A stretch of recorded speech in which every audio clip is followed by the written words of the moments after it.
Hi കൂട്ടുകാരെ, അസ്സാം വലൈക്കും. പുതിയൊരു വീഡിയോയിലേക്ക് സ്വാഗതം. അപ്പോൾ ചൂട് കൂടിയപ്പോൾ മദ്രസയും അവധി ഉണ്ടായിരുന്നു. അങ്ങനെ മദ്രസയൊക്കെ തുറന്നു. ഇത് വ്യാഴാഴ്ചയാണ് കേട്ടോ.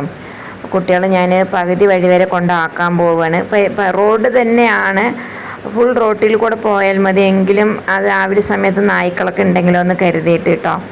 അപ്പോൾ ഒരു കുറച്ച് ദൂരം തന്നെ ഞാൻ പോയുള്ളൂ. പിന്നെ ഒരുപാട് പേര് റോട്ടിൽ കൂടെ നടക്കാൻ ഇറങ്ങിയിട്ടുണ്ട്. പിന്നെ അറിയുന്ന ആൾക്കാർ തന്നെയാണ്. എന്നാലും ഞാൻ എൻ്റെ ഒരു സമാധാനത്തിന് പകുതി വരെ ഒന്ന് ആക്കാൻ പോയതാണ് കേട്ടോ. അപ്പോൾ കഴിഞ്ഞ വീഡിയോയ്ക്കൊക്കെ കമൻറ്റ് തന്നവർക്കും ലൈക്ക് തന്നവർക്കും എല്ലാവർക്കും ഒരുപാട് നന്ദിയുണ്ട്. അതുപോലെ തന്നെ കഴിഞ്ഞ വീഡിയോയ്ക്ക് കമൻറ്റ് ഇട്ടിരുന്നു, എന്താ ആ വീട്ടിൽ നിന്ന് ഒഴിയാൻ കാരണം, ഇക്കാക്കിന് എവിടെയാണ് ജോലി, അവിടെ വേറെ റബ്ബർ വെട്ടുകാർ വന്നോ, അങ്ങനെയൊക്കെ ഒരുപാട് പേര് ചോദിച്ചിട്ടുണ്ട് കേട്ടോ.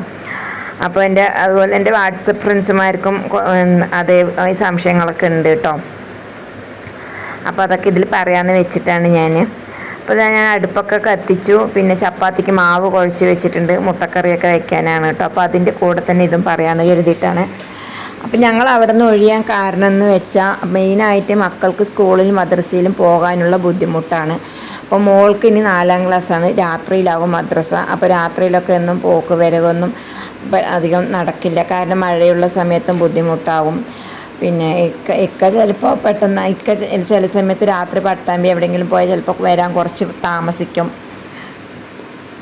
അപ്പോൾ അതൊരു ബുദ്ധിമുട്ടൊക്കെ ആകുമെന്ന് കരുതിയിട്ടാണ്. പിന്നെ സ്കൂളിൽ പോകാൻ നേരം തന്നെ 2 പേരെയും നായ്ക്കളുടെ ശല്യമൊക്കെ ഉള്ളതുകൊണ്ട് ആക്കാനും വിളിക്കാനൊക്കെ വരൽ, അതൊക്കെ ആലോചിച്ചിട്ടാണ് കേട്ടോ. പിന്നെ അതിലേറെ ഉള്ളതെന്ന് പറഞ്ഞാൽ കുരങ്ങന്മാരുടെ ശല്യം ഒരുപാടുണ്ട് കേട്ടോ. കുരങ്ങന്മാരുടെ ശല്യം നമ്മളൊന്ന് ജസ്റ്റ് ഒന്ന് പട്ടാമ്പിക്ക് പോവുകയാണെങ്കിൽ പോലും നമ്മൾ വരുമ്പോഴേക്കും ടെൻഷനായിരിക്കും, എന്താവുമോ, വീട് എന്തായി കാണുമോ, എന്താവുമോ എന്നുള്ളൊരു ടെൻഷൻ.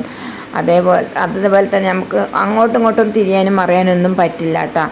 അതൊക്കെ ആലോചിച്ചിട്ടാണ്. അപ്പോൾ എന്തായാലും കുറേ വർഷങ്ങളായാലും അവിടെ ഇരിക്കുന്നത്. അപ്പോൾ എന്തായാലും ഇനി റോഡ് സൈഡിലേക്ക് മാറാമെന്ന് കരുതി.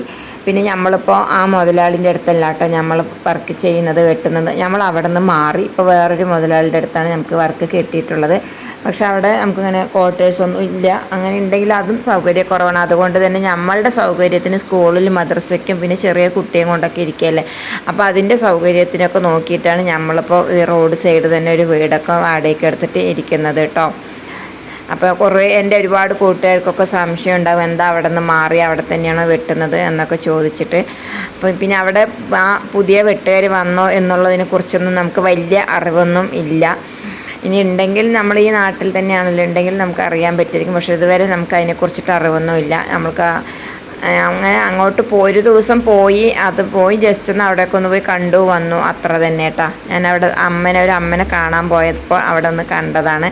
പിന്നെ അവിടെ മുതലാളിമാർ അവിടെ അടുത്തൊന്നുമല്ല, അവർ പട്ടാമ്പിയിലാണ് കേട്ടോ, ടൗണിലാണ് അവരിയ്ക്കുന്നത്. പിന്നെ നമ്മൾ ഒരു 12-13 വർഷമൊക്കെ അവിടെ നമ്മൾ പണിയെടുത്തതാണ്. അങ്ങനെ ഇപ്പോൾ ഒഴിയേണ്ട ഒരു അവസ്ഥ വന്നു. കുറച്ച് സങ്കടവും സന്തോഷവും പറഞ്ഞ പോലെ അങ്ങനെയുള്ളൊരു സങ്കടത്തോട് കൂടിയിട്ട് നമ്മൾ അവിടെ നിന്ന് ഇറങ്ങിയത് കേട്ടോ. അത് പറഞ്ഞാൽ നമ്മൾ അത്രയും കാലം നമ്മളവിടെ പണിയെടുത്തതല്ല, അതുകൊണ്ടാണ്. അപ്പോൾ ഇതാണ് ഞങ്ങൾ അവിടെ നിന്ന് ഒഴിയാനുള്ള കാരണങ്ങൾ. പിന്നെ വേറെയും കുറച്ച് വിഷയങ്ങളൊക്കെ ഉണ്ട്. അപ്പോൾ എല്ലാം നമുക്ക് ഈ പബ്ലിക്കിലായിട്ട് ഇങ്ങനെ പറയാൻ പറ്റുമൊന്നുമില്ല. അപ്പോൾ മെയിനായിട്ട് നമുക്ക് അത്ര കൂലിയൊന്നും നമുക്കധികം ഉണ്ടായിരുന്നില്ല ഇക്കാക്ക്. അപ്പോൾ അതിൻ്റെ ഒരു വിഷയമൊക്കെയാണ് കേട്ടോ. അപ്പം നമ്മൾ ആരോഗ്യമുള്ള സമയത്ത് നമുക്ക് പണിയെടുക്കാൻ കഴിയുള്ളൂ. അപ്പോൾ നമ്മൾ 10 റുപ്യ എവിടെയാണ് കിട്ടണത്, നമ്മൾ ചെയ്യുന്ന പണിക്ക് എവിടെയാണ് 10 റുപ്യ കൂടുതൽ കിട്ടുക എന്ന് പറഞ്ഞാൽ നമ്മൾ അതേ നോക്കുള്ളൂ. അപ്പോൾ നമ്മൾ പണിയെടുത്താൽ നമുക്ക് നമ്മുടെ കാര്യങ്ങളെല്ലാം കഴിഞ്ഞു പോകുള്ളൂ. നമ്മുടെ മക്കളുടെ ആണെങ്കിലും ആരും നമുക്കൊന്നും കൊണ്ട് അങ്ങനെ എടുത്തു വെച്ച് കൊണ്ട് തരാനൊന്നുമില്ല. അപ്പോൾ നമ്മൾ അങ്ങനെയൊക്കെ ഉദ്ദേശിച്ചിട്ട് അവിടെ നിന്ന് അങ്ങനെ മാറിയതാണ് കേട്ടോ. അങ്ങനത്തെ മുട്ടക്കറി തേങ്ങയൊക്കെ അരച്ചിട്ട് കുറച്ച് മുട്ടക്കറിയൊക്കെ ഞാൻ വെച്ചെടുക്കുകയാണ്. പിന്നെ അവിടെ നിന്ന് മാറുമ്പോൾ എനിക്ക് ഭയങ്കരമായിട്ട് എൻ്റെ വീട്ടിൻ്റെ അവിടെ പോയിട്ട് താമസമാക്കണം എന്നൊക്കെയായിരുന്നു ചെറിയൊരു ആഗ്രഹമൊക്കെ. പക്ഷേ ഇക്കൊക്കെ അത് തീരെ ശരിയായില്ല, അവർക്ക് ഒട്ടും അത് പറ്റുന്നില്ല. അവർ ഈ പട്ടാമ്പി വിട്ട് എവിടേക്കും ഇല്ല എന്ന് തന്നെയായിരുന്നു അവർ പറഞ്ഞത്. അങ്ങനെയാണ് പിന്നെ ഇവിടേക്ക് മാറിയത് കേട്ടോ. അപ്പോൾ ഞങ്ങൾ അങ്ങോട്ട് മാറണം എന്നൊക്കെയാണ് കരുതിയത്, വീട്ടോടെ പോയി ചേർന്നിരിക്കുക എന്നൊക്കെയാണ് കേട്ടോ കരുതിയത്. പക്ഷെ അതൊന്നും പറ്റിയില്ല. അപ്പോൾ ഒക്കെ പറഞ്ഞു അതൊന്നും വേണ്ട, ഇപ്പം നമുക്ക് ഇവിടെ ഇരുന്നാൽ മതി, അതൊക്കെ പിന്നീടുള്ള കാര്യമല്ലേ, അതൊക്കെ പിന്നെ മെല്ലെ നമുക്ക് അങ്ങോട്ട് മാറാം എന്നൊക്കെ പറഞ്ഞു കേട്ടോ. അപ്പോൾ നമുക്ക് വേറെ പണികളൊക്കെ അവിടെ ഓൾറെഡി ശരിയായി കിടക്കുന്നുണ്ട്. ഇനി കവറിടെല്ലാം വേറെ പണികളൊക്കെ ചെയ്യണം. പിന്നെ ഇനിയുള്ള പണി എന്ന് പറഞ്ഞാൽ നമുക്ക് ഷീറ്റ് ഒഴിക്കുകയൊന്നും വേണ്ട, അത് പച്ചപ്പാൽ കൊടുക്കുന്ന പണികളൊക്കെയാണെന്നൊക്കെ പറഞ്ഞത്. അപ്പോൾ ഇനി നമുക്ക് എടുത്ത് ഇങ്ങനെ ഷീറ്റ് ഒഴിക്കലും അങ്ങനെയൊന്നും ഇല്ല കേട്ടോ. ഇനിയുള്ള പണികൾക്ക് അങ്ങനെയൊന്നും ഇല്ല. അപ്പോൾ ഇനി ഇൻഷാ അല്ലാഹ് ഇനി ആ തോട്ടത്തിലൊക്കെ നമുക്ക് പോകുമ്പോൾ അതിൻ്റെ വീഡിയോ ഒക്കെ ഞാൻ ഇടുന്നതാണ്. അപ്പോൾ മോനും മദ്രസ വിട്ട് വന്നു. അപ്പം മദ്രസ വിട്ട് വരുമ്പോൾ അവൻ്റെ ഒരു കൂട്ടുകാരനും കൂടെ ഉണ്ടായിരുന്നു കേട്ടോ. നമ്മളിപ്പോൾ പുതിയ വീട്ടിലേക്ക് താമസം മാറ്റി എന്ന് പറഞ്ഞപ്പോൾ ഇവിടെയൊക്കെ ഒന്ന് കാണണം പറഞ്ഞിട്ട് അവനും വന്നിട്ടുണ്ടായിരുന്നു. അങ്ങനെ അവർ രണ്ടാം നേരം അവർക്ക് മദ്രസ ഇല്ല കേട്ടോ.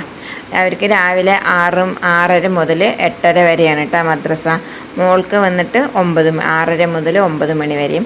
പിന്നെ അവരൊക്കെ വന്ന് പിന്നെ അവർക്ക് കഴിക്കാനൊക്കെ ചപ്പാത്തിയും മുട്ടക്കറിയൊക്കെ കൊടുത്തു. അപ്പോൾ അയാൻകുട്ടി ഇങ്ങനെ മുട്ട എന്നൊക്കെ പറഞ്ഞിട്ട് ഇങ്ങനെ വന്നുകൊണ്ട് ഇങ്ങനെ നിൽക്കുകയാണ് കേട്ടോ. അപ്പോൾ മുട്ടയൊക്കെ ഞാൻ ആദ്യം തന്നെ വേവിച്ച് വെച്ചിരുന്നു. അപ്പോൾ അത് അവൻ കണ്ടു കേട്ടോ. അപ്പോൾ അവനിക്കിങ്ങനെ മുട്ട വേണമെന്നൊക്കെ പറഞ്ഞിങ്ങനെ വന്ന് നിൽക്കുമ്പോൾ പിന്നെ മോളിങ്ങനെ എടുത്തു കൊടുക്കണമൊക്കെ ഉണ്ട്. അപ്പോൾ ഇതൊരു കുഞ്ഞടുക്കള തന്നെയാണ്. ഇവിടെ തന്നെ അടുപ്പ് സൗകര്യങ്ങൾ, വിറക് കത്തിക്കാനുള്ള അടുപ്പ് സൗകര്യമൊക്കെ ഉണ്ട്. അടുത്ത് തന്നെ ഗ്യാസ് വെക്കാനുള്ള സൗകര്യങ്ങളൊക്കെ ഉണ്ട്. അപ്പോൾ ഇനി ഒരു ഹോം ടൂറൊക്കെ ഇടുന്നതാണ്. പിന്നെ സാധനങ്ങൾ ഒരുപാട് കുറേയൊക്കെ ഒതുക്കി വെച്ചിട്ടൊക്കെ ഉണ്ട്. എന്നാൽ ഓരോ ദിവസവും ഇങ്ങനെ പ്ലാനിങ് മാറിക്കൊണ്ടിരിക്കും. ഇത് അവിടെ വെക്കാം, അത് ഇവിടെ വെക്കാം എന്നുള്ള രീതിയിൽ കേട്ടോ. അപ്പോൾ പുതിയ വീടും പരിസരവും ഒക്കെ ആണെങ്കിൽ വന്ന് നമ്മൾക്ക് നല്ല ഇഷ്ടമാവുകയൊക്കെ ചെയ്തു. പിന്നെ നമ്മൾ ഈ പരിസരം പറഞ്ഞാൽ നമുക്ക് നേരത്തെ തന്നെ അറിയുന്നതാണ്. നമ്മൾ അവിടെ ഇരിക്കുകയാണെങ്കിൽ എല്ലാ കാര്യത്തിനും റോട്ടിലേക്ക് വരുമ്പോഴൊക്കെ അറിയുന്നത് തന്നെയാണ്. അപ്പോൾ പുതിയ വീട് നമ്മളായിട്ടാണെങ്കിൽ വരികയൊക്കെ ചെയ്തു. മാഷാ അല്ലാഹ് അൽഹംദുലില്ലാഹ് കുഴപ്പമൊന്നുമില്ല കേട്ടോ. നല്ല രീതിക്കൊക്കെ ഇങ്ങനെ പോകുന്നൊക്കെ ഉണ്ട്. അപ്പോൾ ഞാനിത് തുടക്കലെ പണിയൊക്കെ അങ്ങനെ നടത്തുകയാണ് കേട്ടോ വേഗം. അപ്പോൾ കൈപ്പയ്ക്ക ഉപ്പേരി ഞാൻ അടുപ്പിൽ വെച്ചിട്ടുണ്ട്. കുറച്ച് മുളക് പൊടി എണ്ണയൊക്കെ ഒഴിച്ചു കൊടുത്തിട്ട് കൈപ്പയ്ക്ക അടുപ്പിൽ വെച്ചിട്ടുണ്ട്. ആ സമയം കൊണ്ട് ക്ലീനിങ് എല്ലാം വേഗം ചെയ്തെടുക്കാമെന്ന് പറഞ്ഞിട്ട് പിന്നെ തുണികളൊക്കെ നേരത്തെ തന്നെ മുക്കി വെച്ചിട്ടുണ്ട്. അപ്പോൾ ഇത് കഴിഞ്ഞിട്ട് പിന്നെ തുണി കഴുകാൻ ഇറങ്ങണം. അപ്പോൾ ചൂട് കുറച്ച് കൂടുതലായിരുന്നു കേട്ടോ. അത് പിന്നെ വാർപ്പ് വീടാണല്ലോ.